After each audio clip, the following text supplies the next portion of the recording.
Well, welcome back to Vegas. Good to be back. Thank you. Can you just talk to us a little bit about how this fight kind of came together? I just got back to Texas to start my training camp. I think I practiced twice. Um, then got a call asking if I could fill in for February. I didn't know who the opponent was. I said yes. They said, "What about December 16th?" I said yes, and they were like, "Well, really, the fight was supposed to be Saturday. Can you make Saturday?" So I got on a plane that day and flew here to Las Vegas. So, when you heard the news, was there any hesitation because it's such short notice, or were you eager to kind of get that win back in 2023? I mean, kind of both. It's having a long camp is scary. You have a lot of time to get hurt, so having no time to really get injured or anything is nice. Um, Sue's already ready, so I don't know. It just seemed right. I have a good manager. I kind of just do what they say. They've always steered me in the right direction, and I wouldn't be here. I wouldn't have this job if it wasn't for them. So if he says, "Hey, this is the fight you need to take," and they gave me 10 pounds, so easy weight cut, good fight, something that we were supposed to fight once before. So I really look forward to it. What do you think of the matchup? Great matchup. He's really exciting. His fight with Matt Schnell was really good. Um, I want to fight a striker. I want to try to work some of my striking. I haven't really been able to do that through my whole career. I've kind of been eager to get to the ground, and even in the Makayev fight, like I was winning the striking portion, and I still had this eagerness to try to get him to the ground. But when I'm sparring in practice, I mostly stay on my feet. So I would like to show the new skills that I have, and I haven't really been able to do that in my last few fights. And I'm getting older now, and I'm running out of chances to really show like how good I am and how good I can be. So I feel like Sue's a good opponent for that. Do you kind of picture this fight going 3 rounds, or do you feel like you can get in and out of there pretty quick with him? I feel like this is a guy that I could possibly sub, but honestly, I want to fight for 3 rounds. I want to put on a performance. I like to have time in the cage. I like to get takedowns. I like to break records. I like to, you know what I mean? That's the place where I feel the most comfortable in my life is when that cage door shuts. So the more time I can spend in there, the better I feel. And last question for me, I got to ask about the sponsoring the fighter.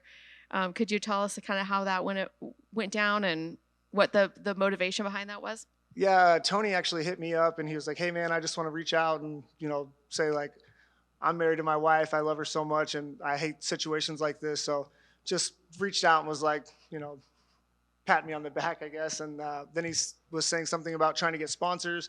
And I was like, "Hey, man, I'll send you some money for a sponsorship." And he was like, "Cool, I'm going to put your head on my banner." So I was like, "All right, I'll give you $500 if you win, or when you show up, and $500 if you knock him out."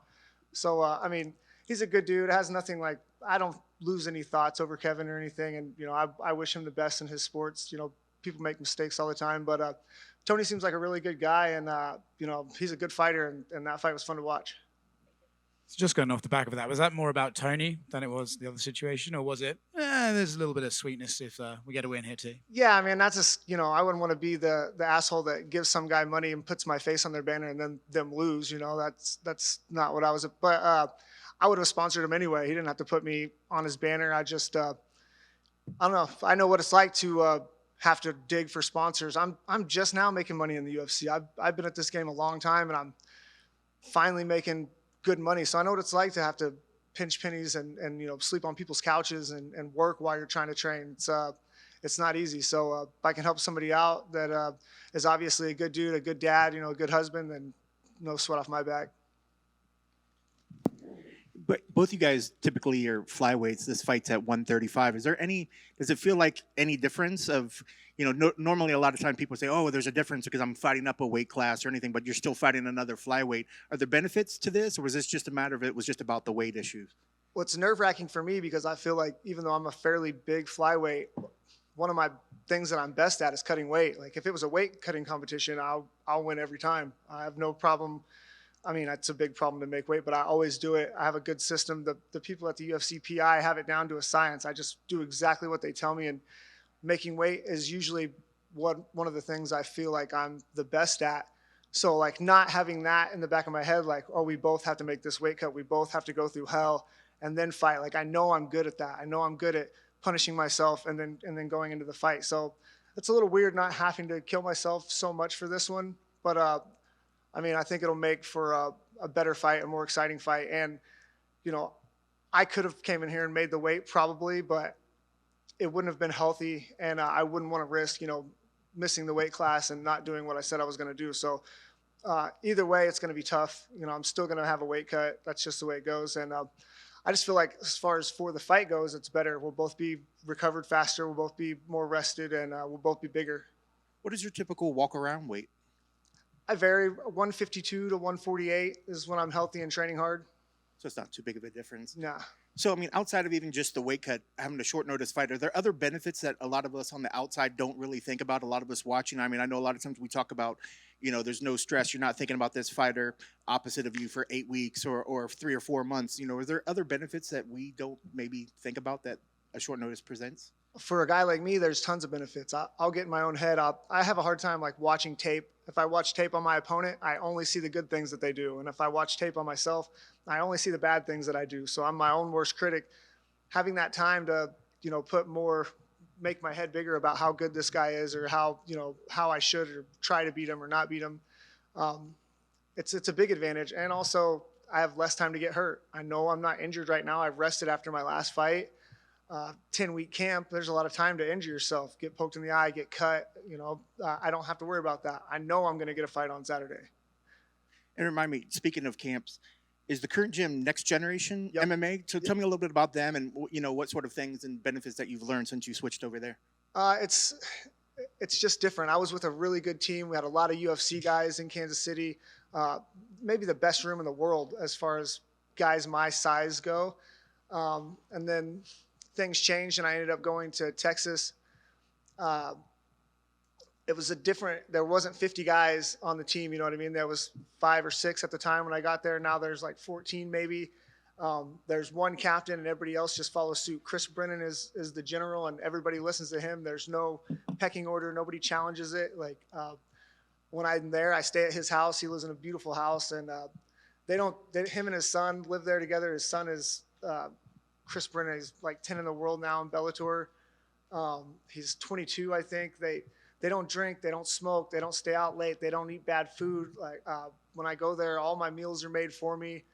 They get up in the morning and they sauna and then they cold plunge. They have a routine that I've just never been a part of before. I've always kind of half-assed my mornings and then went to practice and that was the bulk of my day. But now I have a whole set thing of what these guys do, and I feel like a professional athlete. And now I'm getting paid like a professional athlete. So if time there was a time for me to turn things around, it's right now.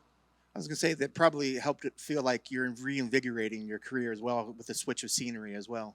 Yeah, when I first went there, I was like, man, I'm going to be staying in the gym. I'm going to go back to that old school way of living on somebody's couch and then, just living that fighter lifestyle. But when I went there, Chris let me stay at his house, and that wasn't the case. They had somebody in there making all my food. It's a beautiful house. Everything except for getting my laundry done and folded for me is taken care of. And so paying my percentage to my coach is not a problem. I would pay him more if he asked for more, but he actually asked for only 5% this camp or this last fight. So he's even giving me a discount on what I would be paying him. And if he asked for more, I would pay him more. Because I feel like I wouldn't, I don't know where I'd be if it wasn't for him.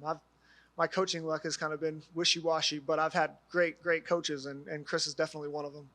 Now that he's just heard you say that he'll take more money, I'm sure next time that percentage is going to change a little bit. I don't think he's that guy, man. He's really not. He's not trying to get rich off of this. What he wants is he wants his son to be a world champion, and he thinks me being at the gym can help that. So I'm just, he's such a good dad. I'm getting some trickle down of, his love for his son, which I admire and I appreciate. Well, speaking of that, especially with your experience in all these fights, how does it feel to give back to all the young upcoming fighters that are at a new upcoming gym? Man, it's great. Honestly, I'm the only guy in the UFC, and then Lucas is a Bellator guy. But for the most part, our team is all amateur guys, and they're good. They're gonna have a hard time finding amateur fights because they're so good. But they're practicing like the professionals do. They're doing everything, if not more than what I'm doing, and they're doing it constantly. I'm just doing my camps there, and I feel bad about that. Chris wants me to be there full time, but I can't be back. I have to be back and forth since I have a daughter. So the gym is really thriving right now with a small team and having Chris as the leader. That's awesome. Last one, just going back to this fight. When you look at this fight, I'm sure it's played out in your head. Even though it is a short notice, I'm sure it's played out in your head.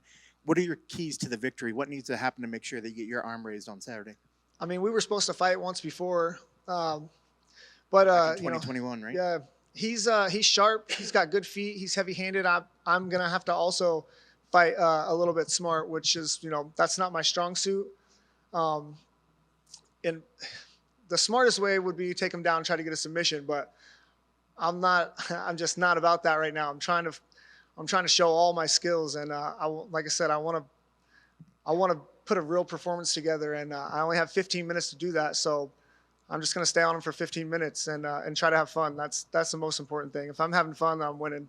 And I'm glad you brought that up. I thought about that part where you guys almost fought in 2021. You have a fight that's like that, and then it gets called off for whatever reason.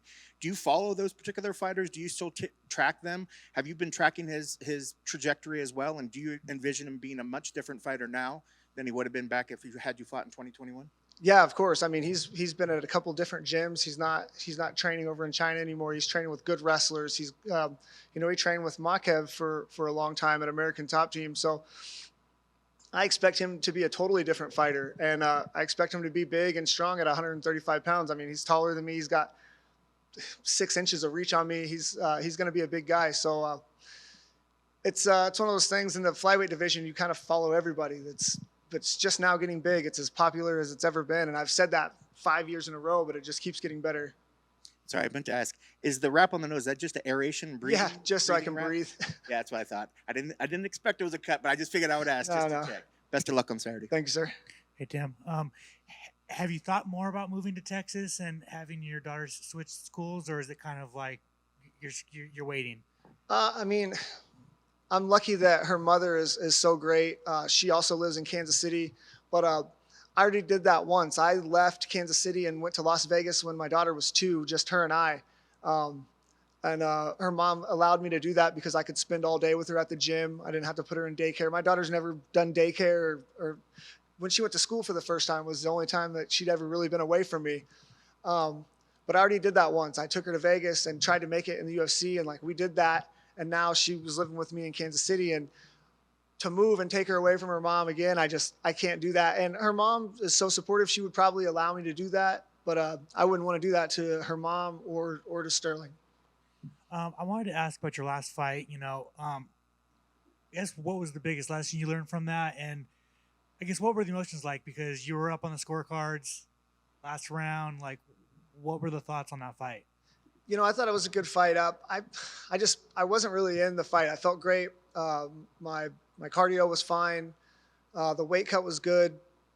I just wasn't really having fun. Again, I felt like it was one of those times where I knew he wanted to grapple me and I was winning the striking, and something in the back of my mind was still wanting to engage in the grappling, even though I knew that was not the right thing to do.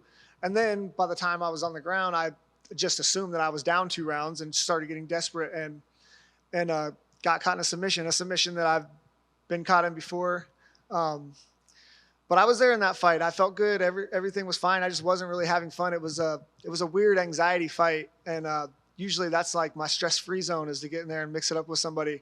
But nothing against Muhammad, man. He fought a great fight, and he's good. He's strong. He's going to get better. I didn't hit my man strength until I was like 25, 30. So he's only going to get better. And finally, for me, there is a flyweight title fight next weekend. Who do you got? Who do you got in that between Brandon and Pantoja? Man, that's tough. I think Brandon is the most dangerous guy per second and maybe in the UFC. When I fought him, I never felt like I was in control or that I was winning, and I was ragdolling him until the point where he submitted me. But Pantoja is just all around a gritty, good. You can't make mistakes. He's one of the best. But if I was a betting man, and I'm not, I would. I'm going Brandon Royval on that. He's tricky and he's dangerous. Awesome. Thanks, Tim.